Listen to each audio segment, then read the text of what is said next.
Hello everyone, I am the Lore Explorer and this is Outer Wilds Echoes of the Eye, and in today's loop, I sort of have my hands full.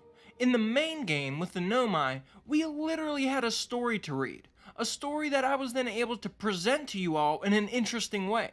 But with Echoes of the Eye, what we are given is little movies projected onto a screen and the interpretation of our surroundings. And through this, we have to piece together the story that unfolded here on our own, which is actually kind of perfect for my channel. So in this episode, I will try explaining what happened in Echoes of the Eye and to the Owlks in the most cohesive way possible. And as always, this video will contain spoilers for Outer Wilds Echoes of the Eye. With all of that said, let's get into it. Some may tend to think that the Owlks story is quite new and mainly begins when we are introduced to them. But to me, I see every indication that the Owlks were an advanced society before they were inspired to go to the stars. By the time we are introduced to the Owlks, they already seem to have a lot of their fantastical technology that they use on the stranger, or at least some of it. By the looks of the telescope we see set up, it's essentially part artifact, which wouldn't exist yet, but the part where we can focus or concentrate the light, then part of the staffs that they use, the part where they projected information with light. To have technology like this, I have to imagine that this species were already quite far along in their societal existence, or to say it another way, they had an old and knowledgeable species.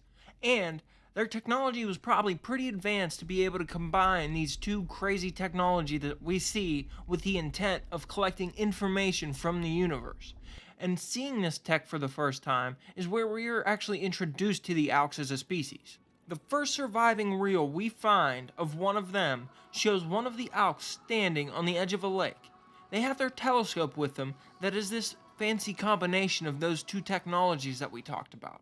And during their astronomical observations, they discovered something amazing. A strange astronomical body in the neighboring solar system has just begun giving off the weirdest signal they've ever seen, or what we as the player know to be the eye of the universe calling out or giving off its signal. In awe and with utter excitement, the Owlk calls all of their friends to come witness what they were seeing, and after seeing it as well, all of the Owlks put their arms up in the sky as if in awe of this object. They were even able to see it ringing out just by looking up from the riverside. This experience would be a seriously impactful event, even if it happened to any species. But my guess is the Owlks were probably able to ascertain just about the same amount of information about the eye as the Nomai were able to, that this signal is coming from an object that is older than the universe itself. Or maybe they just intuited that this was very important and impactful, but whatever it was that was coming from this light, or whatever it conveyed to the Owlks, they all seem to have agreed that it was very compelling and it was a very impactful experience that they just had. One so compelling, in fact, that it was worth throwing caution to the wind to try to reach this object. They seemingly immediately began tearing apart their civilization, board by board, draining each body of water, river by river, all to begin construction on a massive interstellar spaceship large enough to house their entire civilization. This is just speculation, but maybe the Owlks had some sort of religion in which an event like this was predicted, and that's why they were able to destroy their homeworld seemingly immediately without remorse, instead of maybe waiting another month and getting the resources from another planet. But the facts are simple. The Owlks got this signal from the eye and seemingly immediately used the resources of their home moon to construct an interstellar spacecraft capable of carrying their whole species to the location of this awe-inspiring object. And the spacecraft they built to do it is awe-inspiring itself. It has a built-in cloaking device, it has a flowing river all throughout it, and beautiful atmosphere throughout the whole thing. At this point, I think a lot of the plain buildings we see on the vessel are built, and some of them are added later, but we will address them as they come. It seems the Owlks created the stranger to be a space as similar to their homeworld as possible, and they even assured to project the night sky onto a large screen on the inside of the spacecraft to give the impression of a night sky. A lot of them probably spent a lot of their time at stations throughout the ship where they actually controlled things or performed important upkeep to the stranger, but They do all seem to have houses in which they would stay in, which have like sort of creepy wooden beds. But they had temples and churches that they would go to congregate and interact with each other at. We find portraits of entire families, children and all, so it seems they all lived here. I think this dock is like exclusively for fishing. They seem to have a decent, peaceful life on the Stranger in their houses built on stilts or built into ledges on their artificial ring world harmoniously just for such a long time they lived. I guess it's hard to know exactly how long it took the Stranger to reach our solar system. They didn't have warp technology like the Nomai did, and this was an entire solar system away. It seems reasonable to assume that it took them at least half a generation, if not more. I don't see any graves on the Stranger that indicates a lot of them died on the way there, but the devs tend to leave stuff like that out. It's hard to say, even in the skewed distances of the game, how exactly long it took them to reach the Eye. Regardless of how exactly long it took them to reach the Eye, it's fair to say that they had been waiting a long time for that day. And after this long wait, they finally made it to the object that had been calling to them since that fateful day on the edge of that lake. Who I'm assuming to be the leader of the Owlks grabbed their staff and comes back to scan the Eye. We know this staff to be able to read someone's mind and portray thoughts to someone else through light. But again, this is technology already based on reading light. It's hard to know if the Eye actually tried to portray something to this Owlk, or through the staff and its ability, it was able to, get that from the Eye. But after scanning the Eye, this Owlk had a terrible premonition. The vision shows the Owlk interacting with the Eye. They touch it, and as soon as they touch it, the Eye begins to turn red, almost as if it were being tainted or indicating evil. After the entire Eye turns red, a blinding white light begins emitting from the hole in the center of the Eye. It seems as soon as this light reaches past the edges of the Eye, it again turns red, and the Eye symbol turns white, which is kind of weird to me. But this red light then engulfs the entire nearby solar system instantly, which just happens to be our solar system. In the vision, our entire solar system is turned to dust in seconds. It doesn't show if the light reaches past our solar system because it just focuses back in on the Owlk, who has seemingly also been destroyed by this explosion at the Eye. They've also been caught in it and turned into the exact same dust as our solar system. But then something odd happens. After the Eye depicts the destruction, the Eye then depicts new life growing on the remains of this original Owlk. Now, whatever this vision was really meant to mean, or whether the Eye dictated that message, or whether the Owlk's technology tore it out of it, we don't know right now. What we do know is the Owlks didn't take it all so well. Whatever the reason they set out to find the Eye seems to have all been in vain. Initially, the Owlk who saw the vision fell to their knees out of seeming horror or despair, and their reaction right after seems just for that as well. Not only them, but even the Owlks around them, they all turned from sympathetic or shocked to angry and aggressive. Honestly, after scanning the Eye, it seems like they went mad in the traditional sense. They take fuel tanks and nozzles and turn them into flamethrowers, and using these, they torch the building that they use to worship the Eye of the universe.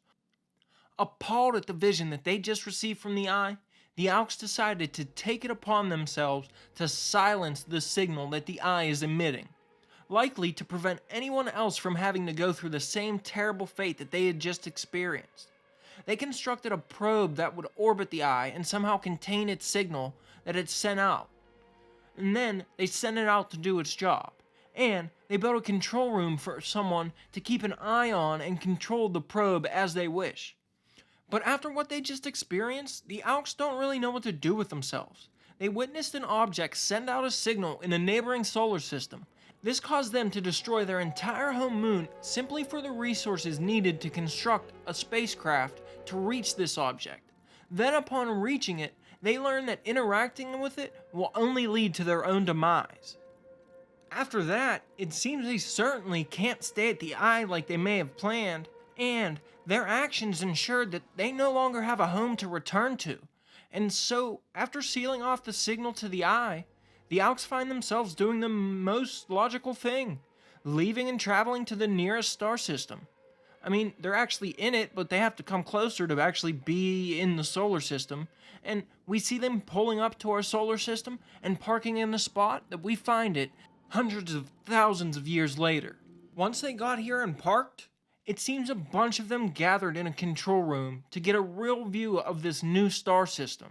And after looking at it, the majority of them leave to go to a projector room. They put in an old reel of their hometown and watch it on repeat. While they may not really be doing it deliberately, they're definitely comparing their home moon that they knew to the new outer wild solar system that they find themselves in. Their home is a very serene and peaceful looking environment, and we do sort of know that none of the planets in the outer wild solar system are that safe. Even our planet, Timber Hearth, has new craters daily.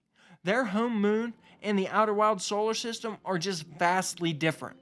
And it turns out their home system and nostalgia wins over the majority of the Owlks. The very next scene, we see something quite amazing. It was probably a large project for the Owlks, but the reels show two Owlks coming together and using their staffs to project their memories above a device. This device seems to be either projecting them or recording these memories and converting them into code. We are witnessing the birth of the dream world. It's a shame to me that we're not able to find this control room, or we haven't found it yet, but the Owlks seem to decide to retreat to a digital space instead of trying to colonize the solar system that they find themselves in. The reels we are shown of their stories show they immediately go to sleep from here after its construction, and they decide to live in their digital world for the most part. But I'm pretty sure this decision was probably made out of haste. They made the dream world out of grief, and I don't think they fully understood it. At this point, it was still experimental, I think. The Owlks know they were able to convert this information to be passed on through light, but I'm not sure they knew how to make it a long-lasting thing, or maybe make it feel real for the user. Or, as the evidence suggests, maybe they didn't even know how to access this dream world at all. We find they had an entire lab dedicated to trying to achieve accessing this dream world in a safe way. This is surely one of the buildings that was constructed or converted to a new purpose after they reached the eye. It seems to be a pretty big lab compared to a lot of the other things on the Stranger. We find 3 chambers that each have fire pits at the center of them, and all 3 of these had green fires burning in them at one point. And the Owlks were testing devices which would gain them access to the dream world that they built. The first test they simply tried using a normal lantern, just one from off the shelf, but the base of the fire didn't pass its light over to the lantern as the Owlk went to sleep, which was their goal. With this having failed, the Owlks made a base for their lantern which seems to have a standard lens at the front, and tried again. And again, they tried to sleep next to the fire as the first one did, but this test didn't go so well. Just as the Owlk went to sleep, and the lantern finally did light up with the base fire, it became unstable and the base fire exploded. Whatever the connection between these 2 sources are, it seems to be very volatile, and this explosion blew a hole straight into the side of the Stranger. And I'm sure that the Owlk holding the lantern did not survive their experience. It seems like a very powerful explosion, but this did not deter the Owlks. They were very committed to achieving this state of virtual reality. In fact, the lantern lit that time. They were positive they were making progress, and quitting now would probably be silly. And as luck would have it, they didn't have too much further to go. Their final iteration seemed to have 1 or 2 additions and 1 subtraction from the former one. They removed the old lantern part entirely, it seems, and they added the telescope's light concentrator to the front of it. I'm not sure whether or not they added the closing mechanism later, the one which allowed them to hide the light, but what we see in the reel just seems to be a combination of the old lantern's handle and base and the telescope's technology, which was able to take the light, concentrate it, and then convert it to information that the Owlks were able to read as visions. With this final iteration, the Owlks were finally able to achieve what they sought. As the Owlk closed their eyes and went to sleep, the artifact lit with the fire from the base fire in the room. The fire remained stable, and the Owlk was able to actually see their digital world. We can see them looking up and seeing the ring planet in the sky, even though it's a bit fuzzy. All of their hard work finally paid off, and they were finally able to convincingly experience the home world that they once left behind. This was a significant moment for their species. The temples may have been constructed for each town before the digital space was made, but it was certainly either built or transformed to function surrounding the digital world. The 3 temples each had a door installed or made that was hidden behind a painting, which leads to this simulated world's access point. On the floor below, we find the fire in the middle, just like with the test chambers.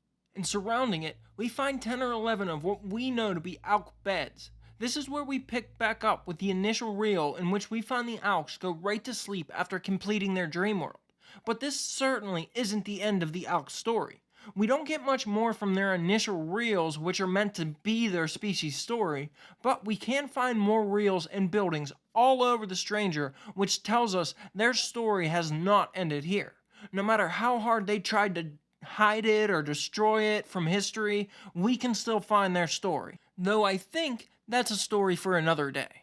This episode's going on for a bit too long as it is, and in this episode we've really only covered the first 3 reels that we find from the Owlks. It's amazing how much information the artists and devs were able to depict in only a few minutes of videos and a location for us to explore.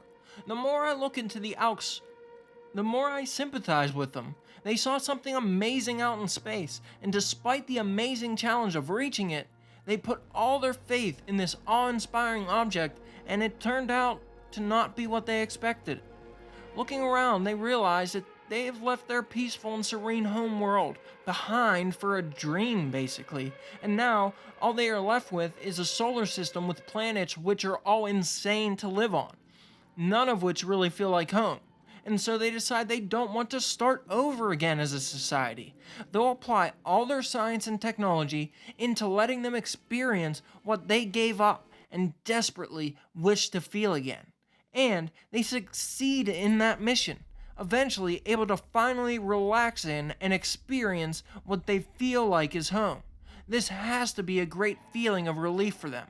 But of course, there's definitely more to the story here, and we will get to it in the next episode. If you liked the video and enjoyed the retelling, consider liking and subscribing to the channel here.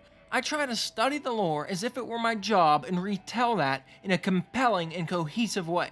So if you think I did a good job, a like does really go a long way on YouTube. As usual, a special thank you to the members here on the channel. You've all gone above and beyond in showing me support, and I'm very grateful to each and every one of you. And as always, this is the Lore Explorer, diving deep into the lore so you don't have to. Thanks for watching, and I hope to see you all in the next video.